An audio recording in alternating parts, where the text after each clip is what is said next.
Sydney, Australia has called on G20 nations to end wet wildlife markets over concerns they pose a threat to human health and agricultural markets, a move which could further strain ties with China after Canberra called for an international inquiry into the coronavirus pandemic.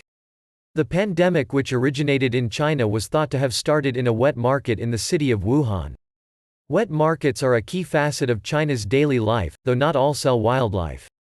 China imposed a temporary ban on selling wildlife on January 23 and is now reviewing its legislation to restrict commercial wild animal trading on a permanent basis. Minister for Agriculture David Littleproud said on Thursday he had asked government officials from the group of 20 major economies to back a plan to end wet wildlife markets.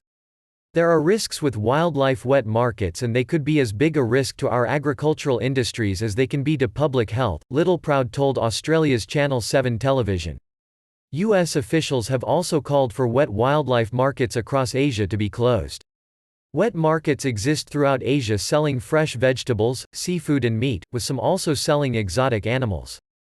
Littleproud did not mention China by name, but his comments follow Australia's push for an international inquiry into the origins and handling of the coronavirus pandemic.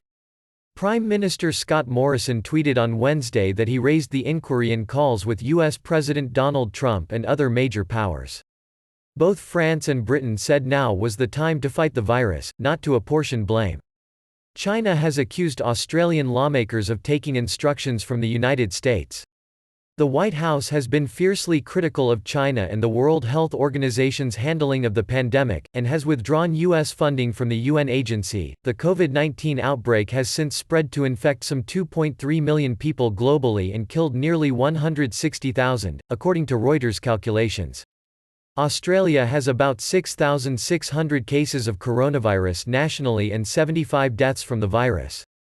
China is Australia's largest trading partner, but diplomatic ties have frayed in recent years amid allegations Beijing has committed cyber attacks and has attempted to interfere in Canberra domestic affairs.